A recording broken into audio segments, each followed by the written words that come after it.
जैदी साहब को जरा मैं चाह रहा हूं उनसे गुफ्तगू करूं। अली जैदी साहब, thank you so much for your time. Sir क्या कहेंगे, ये 2 रोजा समात की अगर हम बाकायदा तौर पर समात के आगाज की बात करें तो गुज़िश्ता रोज इस समात का आगाज हुआ था और आज ये फाइनलाइज हो चुकी है, फैसला महफूज कर लिया गया है, कल सुना दिया जाएगा।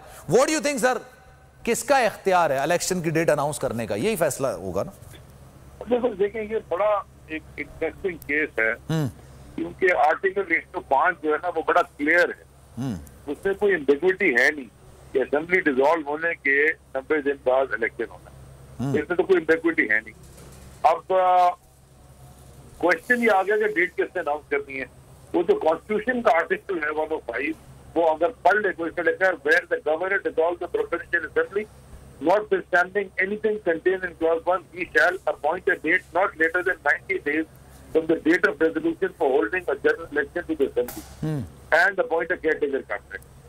अब कितना आसान है, तो ये तो क्लियरली लिखा हुआ है। तो मुझे अच्छा, पंजाब में ये हुआ कि गवर्नर साहब असम्बली बीटी की नहीं डिसॉल्व की तो वो ऑटोमेटिकली वो आर्टिकल ऑटोमेटिकली डिसॉल्व हो गया स्पीकर के कहने पे।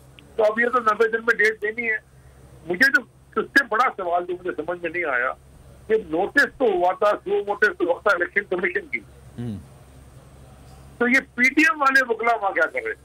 नहीं, उनको नोटिस जारी किए गए थे ना, पाकिस्तान पीपल्स पार्टी को भी नोटिस जारी किए गए थे, पीडीएम को भी नोटिस जारी किए गए थे कि आप आए और बयान अपना मौकिफ पेश करें। बिल्कुल आपकी बात ठीक है। उनका मौकिफ जो है ऐसा लग रहा था कि वो इलेक्शन, क्योंकि हमें तो इलेक्शन कमीशन के ऊपर हमने हमारे जो सवालात हैं तो हमने तो एक भी रखा हुआ है। तो जब पीटीएम इंतखाबात कराना चाहती है या इंतखाबात से भाग रही है, सवाल बड़ा सादा था।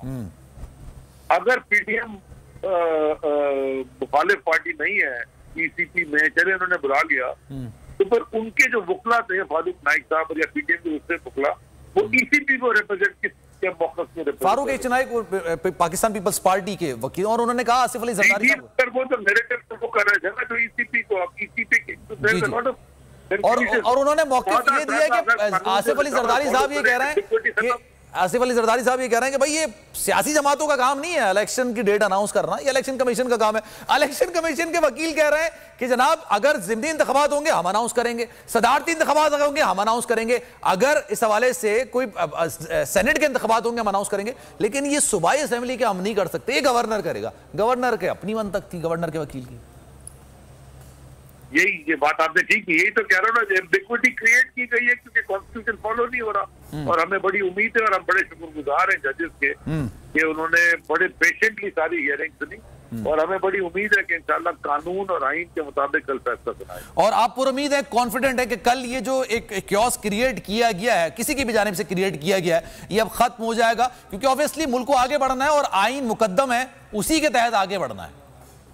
बेशक अगर आईन को फॉलो नहीं करना, सुप्रीम कोर्ट के अहकाम को फॉलो नहीं करना, चाहे वो आपके हक में हो चाहे आपके अगेंस्ट हो, तो फिर आपकी फिर कानून क्या फिर सारा को खत्म कर दे। फिर देखिए ना, ये तो कोई समझ से बाहर है कि एक कॉन्स्टिट्यूशन है आपका, वो कॉन्स्टिट्यूशन को, या तो मेरी अंग्रेजी खराब है, मैंने अंग्रेजी में जो पढ़ा इतनी खराब तो नहीं है, लेकिन जब सर उसका मफहूम ना बड़ी दिलचस्प बात आपने कह दी है, लेकिन खैर मैं इसको कंटिन्यू कर, हर एक का मफहूम अलग होता है ना, मतलब वो कॉन्स्टिट्यूशन में जो लिखी होगी शेख वो अपनी जगह होगी, आप उसको अलग डिफाइन करेंगे, सामने वाला कोई अलग डिफाइन करेगा, वो अपने हिसाब से डिफाइन कर रहा होगा उसको।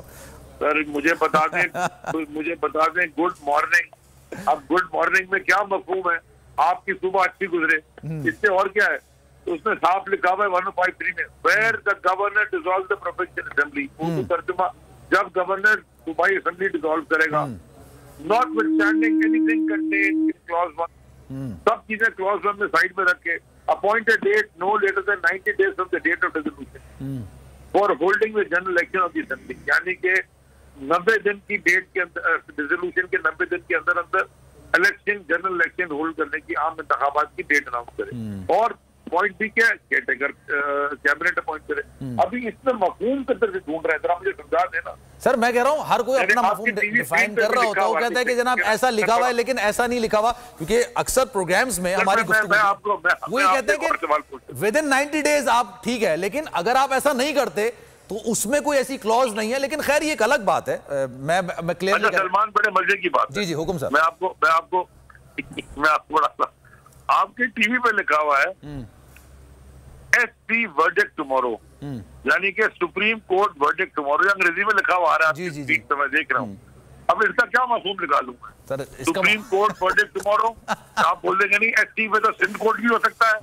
भाई कोर्ट तो जैसे आप SC में तो कुछ भी कर रहे हैं आप, यानी कि सुपरमैन वर्डिक्ट, तो हजारों मैं इसको थोड़ा आगे लेके चलता हूं। ये वाला सवाल हो गया। मैं इसको आगे लेके आसान रखे सर, बड़ा सिंपल है ना, अब तो अदालत ने ये फैसला करना है, बल्कि उन्होंने फैसला कर लिया, इसको सिर्फ सुनाना है। अब ये या तो इलेक्शन कमीशन का इख्तियार होगा या गवर्नर का इख्तियार होगा, क्योंकि आईनी जिम्मेदारी दोनों में से कोई एक अपनी निभा नहीं रहा ना, उन्हीं को अनाउंस करना है ना। अब ये कह देते हैं कि जनाब, और लाहौर हाई कोर्ट का फैसला है, उन्होंने इलेक्शन कमीशन को पाबंद किया था कि आप अनाउंस करें, लेकिन उस पर भी इंप्लीमेंट नहीं हुआ था। अब सुप्रीम कोर्ट का भी कुछ इसी तरह का फैसला आ जाता है कि भाई दो में से कोई एक जिम्मेदार है, आप अनाउंस करें। लेट सपोज अगर फिर भी नहीं होता तो क्या होगा सर? अच्छा, अब ये बड़ा इंटरेस्टिंग है। लाहौर हाई कोर्ट ने फैसला सुना दिया कि इंतखाबात होने चाहिए। सदर मुमलिकत ने डेट दे दी, इंतखाबात की खत हो गई। अब ये मैं ना मानूं, इसका क्या मतलब है? इलेक्शन कमीशन की एक तरफ कहता है इंतखाबात के लिए तैयार है, लेकिन मैं कराऊंगा नहीं। ये जिद क्या है? कानून, इलेक्शन कमीशन पाकिस्तान का ही है भैया, और पाकिस्तान के आईन और कानून के अम्ब्रेला के अंदर ही चल रहा है। एग्जैक्टली, और चलना भी चाहिए। एग्जैक्टली, हाँ बिल्कुल जी। हम सबको बहुत सारे फैसले हमारे खिलाफ भी आते हैं, लेकिन कोर्ट में आपके पास अपील करते करते करते आप सुप्रीम कोर्ट पहुंच जाते हैं, और वहां पे आप अगर उसका भी फैसला नहीं माना, फिर हम जाएंगे किधर? एग्जैक्टली, समझा देते मुझे। बिल्कुल बिल्कुल, ये बात दुरुस्त है।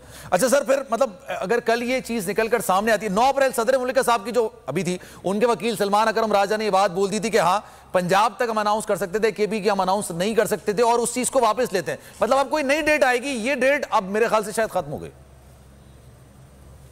मुझे ये इसका पता नहीं है जी। कानून, अब ये कानून दान के सामने तो मैं कुछ भी नहीं हूँ। किताब मैं पढ़ सकता हूँ, उसमें आईने पाकिस्तान की किताब है, वो को पढ़ के सुना दी है, अब उसमें से क्या निकाल रहेगी। अली जैदी साहब, sir thank you so much for your time, बहुत शुक्रिया आपके वक्त का। अच्छा, अली शेर भी हमारे साथ मौजूद है, 1.5 मिनट का वक्त मेरे पास मौजूद है, मैं मजीद उनसे जरा डिटेल जान लेता हूँ। ये अली शेर बताइएगा, अभी प्रिसाइजली जो फैसला आएगा, आप काफी ज्यादा वहां पर कानूनदान मौजूद है, उनसे डिस्कस कर रहे हैं, फैसले को प्रेडिक्ट भी किया जाता है, देखा भी जाता है किस तरह का आ सकता है, क्या कहा जा सकता है। अब ये अनाउंस करना है ना, या तो ये इलेक्शन कमीशन का इख्तियार है, या गवर्नर का इख्तियार है, या किसी और का भी इख्तियार हो सकता है कि अनाउंस करें आप, क्योंकि आपने इलेक्शन की डेट अनाउंस करनी है, और इसी का केस था ना। जी बिल्कुल, chief justice Pakistan mister justice Umar Ata Bandial के